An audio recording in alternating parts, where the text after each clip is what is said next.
Investigación, procuración de justicia ambiental y urbana, construcción de soluciones desde la academia, el gobierno, las empresas y la sociedad civil. La Procuraduría Ambiental y del Ordenamiento Territorial del Distrito Federal y el Instituto Mexicano de la Radio presentan Territorio Ambiental, pasión por el medio ambiente. ¿Qué tal? Bienvenidos a Territorio Ambiental. Mi nombre es Erika Larios Muñoz. Y yo soy Francisco Calderón Córdoba. Bueno, pues la semana pasada nos quedamos prácticamente a la mitad de una charla muy interesante que sostuvimos con el doctor Juan Carlos Belaustegui-Goitia, quien es director ejecutivo del Centro Mario Molina. Y bueno, quedamos que el día de hoy vamos a profundizar más que nada en las cuestiones que está realizando el centro en materia de cambio climático. Juan Carlos, te damos la bienvenida. Buenos días, Erika. Buenos días, Francisco. Muchas gracias por la invitación. Gracias, Juan Carlos. Juan Carlos, el Centro Mario Molina apoyó a la Secretaría de Medio Ambiente y Recursos Naturales en la producción de la Estrategia Nacional de Cambio Climático, lo comentamos la semana pasada, y en asociación con el Fondo Mundial para la Naturaleza y el Instituto Mexicano para la Competitividad en la preparación del Programa Especial de Cambio Climático 2012-2018. Así es. Háblanos de esta participación. Nos dijiste que bueno, también hubo otros institutos, otras organizaciones, otros especialistas, pero ¿en qué consistió concretamente la participación del centro? Con mucho gusto, Francisco. Comentaba la semana pasada que una de las características de las estrategias y los programas de esta administración es que se ha abierto a la participación de muchos grupos.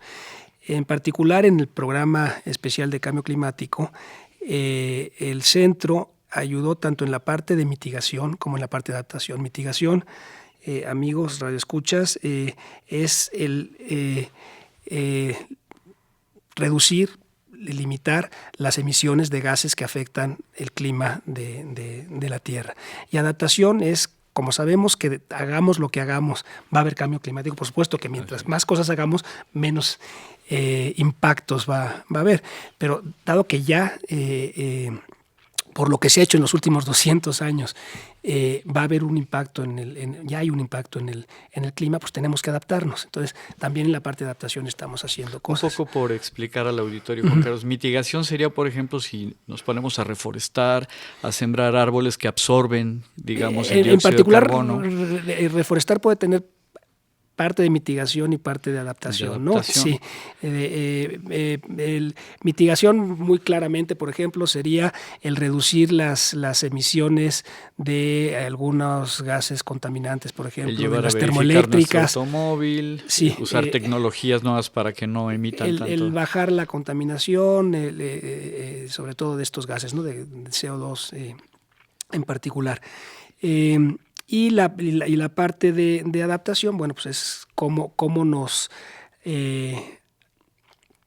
cambiamos nuestra forma de vivir para que seamos más resistentes a los cambios que están por venir. Por ejemplo, hablábamos antes de empezar el programa de las lluvias torrenciales de septiembre por los fenómenos Ingrid y Manuel, ¿no? Eso tuvo un impacto desde luego muy triste en vivienda. Bueno, es claro que los desarrollos urbanos del futuro, y ojalá lo hubieran hecho los del presente, tienen que tomar en cuenta pues dónde hay lugares, dónde son los lugares que con mayor probabilidad se pueden inundar y que las lluvias torrenciales van a ser más frecuentes, ¿no? Los caminos, las carreteras, por ejemplo, Acapulco estuvo incomunicado por carretera durante mucho tiempo, pues porque la carretera se la llevó el agua, ¿no? Entonces también lo mismo, cómo diseñar carreteras, dónde diseñarlas, qué tipo de materiales, qué tipo de diseño para que no les pase eso, ¿no? Hay otra infraestructura estratégica también, las plantas generadoras de electricidad, las plantas de petróleos mexicanos. Hay mucha infraestructura que se va a tener que diseñar tomando en cuenta y la que ya existe se va a tener que reforzar tomando en cuenta que en el futuro van a ser más probables los fenómenos hidrometeorológicos extremos. Y las características del territorio, ¿no? Por supuesto. En la parte de adaptación es muy importante el manejo del riesgo, ¿no? Y el riesgo tiene que ver con el peligro de un efecto, de un evento en particular. Pueden ser inundaciones, pueden ser sequías, también las sequías. Así es. Como dato curioso, amigos, en el futuro es muy probable que se van a dar al mismo tiempo más sequías y más inundaciones. ¿Por qué? Porque puede que llueva menos, pero más concentrado. Por ejemplo, en Chihuahua, el año pasado, fue un año relativamente seco, pero las lluvias se concentraron y entonces hubo inundaciones. En Tabasco pasó lo mismo, cuando hubo inundaciones, pasaron en un año relativamente seco, pero se concentraron las lluvias, ¿no? Entonces vamos a tener que estar muy, muy atentos como sociedad para eso, colocar el crecimiento urbano, el crecimiento poblacional, obedeciendo a las características del territorio, a la vulnerabilidad dada por los aspectos geográficos, ¿no? Claro. Juan Carlos, después de padecer las consecuencias de todos estos fenómenos atribuidos al cambio climático y donde el tema del cambio climático dejó de ser un mito para convertirse en una realidad, vemos que tanto gobiernos como sociedad están uniendo esfuerzos desde sus trincheras para poderlo mitigar o adaptarnos, ¿no? Pero en general, ¿tú qué opinas de las medidas que ha tomado el gobierno de nuestro país en materia de cambio climático? Mira, otra vez, viendo mitigación y adaptación. En materia de mitigación hay un avance importante, que es que todas las medidas que vienen en el próximo programa especial de cambio climático tienen ya fondos, ¿sí? A muchos nos hubiera gustado ver más medidas, ¿no? Y seguramente habrá más medidas. Este programa se va a revisar por lo menos otras 2 veces de aquí al final del sexenio. Pero una cosa muy buena es que las 190 y tantas medidas que trae el programa, todas tienen ya presupuesto comprometido. Entonces ese es un gran avance. En materia de adaptación, estamos también muy ocupados porque lamentablemente México es muy vulnerable para eventos meteorológicos extremos, ¿no? Y bueno, tenemos la tristísima experiencia de Ingrid y Manuel de septiembre pasado y muchas otras, ¿no? Las inundaciones en Tabasco y la inundación de Chihuahua, pero también las sequías. O sea, es lo que yo les comentaba, ¿no? El calentamiento global o cambio climático tiene que ver con diferentes tipos de eventos meteorológicos extremos. Y debido a que México es muy vulnerable, pues está en la mente de los políticos, está en la mente incluso de la gente, ¿no? De que tenemos que hacer algo. Y sí se están, en materia de adaptación, por ejemplo, trabajando mucho en atlas de riesgo, de riesgo nacional, donde Senapred está participando. El Centro Mario Molina también tiene algunos elementos para apoyar este tipo de cosas, como tienen otras instituciones. Los programas estatales de acción climática también están desarrollando estimaciones de riesgo, lo mismo que los municipios y las ciudades. Entonces, se está empezando a trabajar tanto en la parte de mitigación como en la parte de adaptación.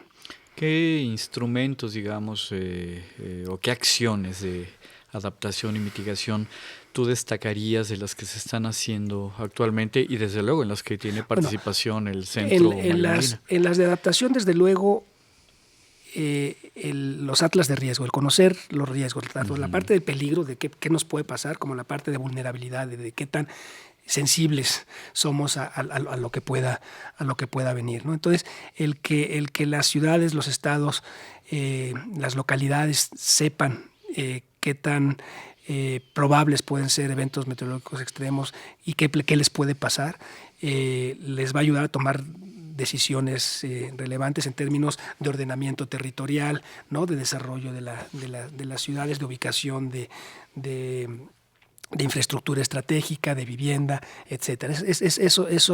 La vinculación de los atlas de riesgo con los instrumentos de gestión urbana y de generación de infraestructura estratégica es fundamental. Eso es la parte de adaptación.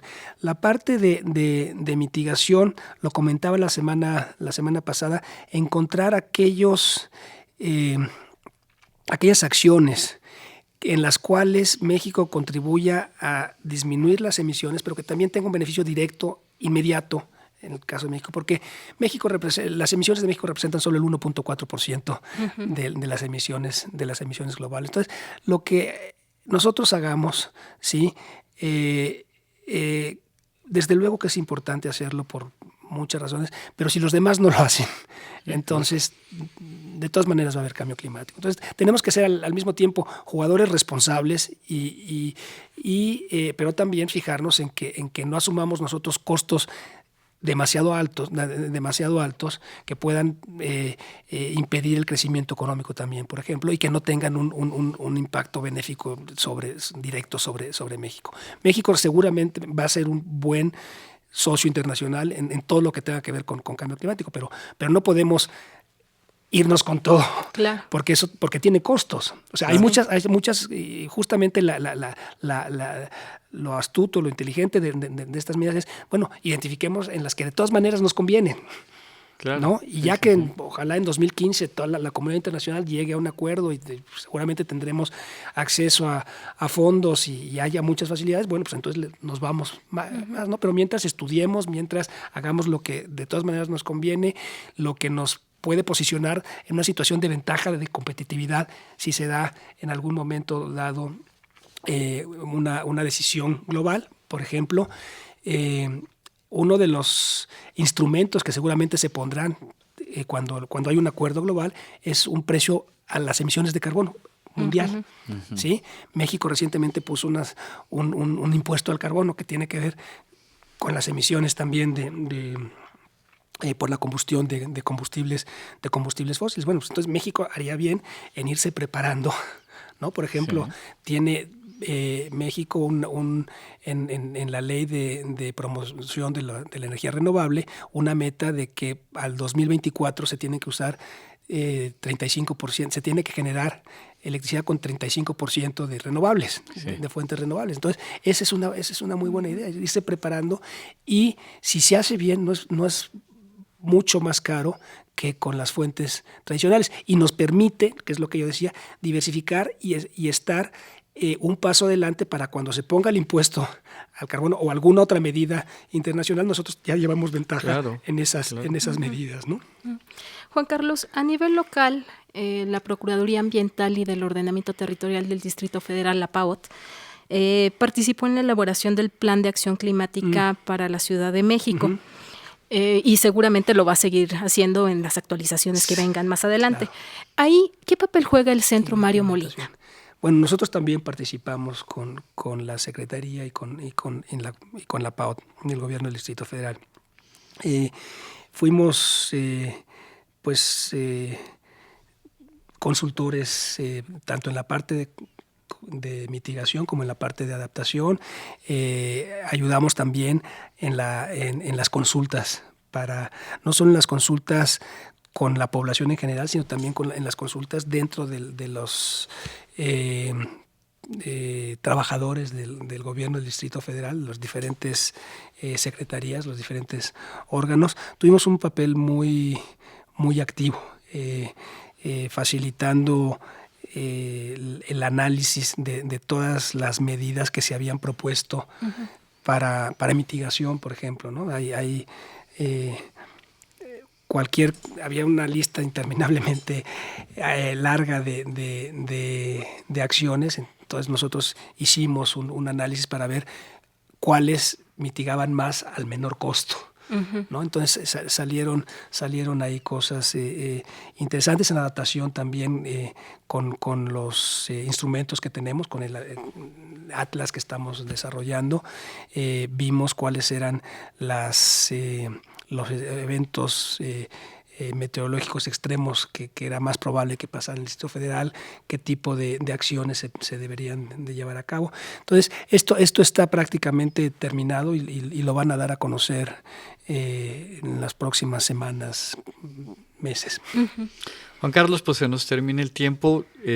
¿Dónde puede la gente encontrar información en alguna página electrónica, en redes sociales, sobre todo lo que está haciendo el Centro Mario Molina? Desde luego, es www.centromariomolina.org. Hay un teléfono también de 91 77 16 70. De nuevo, por favor. 91 77 16 70 en el Distrito Federal, o sea, 0155 para quien marque de provincia. Y nos va a dar mucho gusto. Tenemos en el centro áreas de cambio climático, desarrollo urbano, educación y energía. Y tenemos áreas de soporte muy fuertes en políticas públicas, economía y en sistemas geográficos de información. Entonces, a los jóvenes que les interese conocer qué estamos haciendo, hay en la página resúmenes de por lo menos 50 trabajos que ha publicado el centro y con mucho gusto nosotros nos acercamos a escuelas, a empresas que les interese conocer más sobre cambio climático y qué hacer, cómo prepararse. Estamos en la mejor disposición. Otra vez somos un puente entre la ciencia y las decisiones en materia de políticas públicas. Pues muchas gracias. Agradecemos al doctor Juan Carlos Belaústegui-Goitia Ríos, que es director ejecutivo del Centro Mario Molina. Erika. Juan Carlos, agradecemos mucho tu presencia. Muchas gracias, Erika. Muchas gracias, Francisco, a la orden, y muchas gracias a todos los radioescuchas. Gracias. Síguenos en las redes sociales, Facebook, Twitter y YouTube. Visítanos en www.baot.mx o comunícate al 52 65 07 80. La Procuraduría Ambiental y del Ordenamiento Territorial del Distrito Federal y el Instituto Mexicano de la Radio presentaron Territorio Ambiental, pasión por el medio ambiente.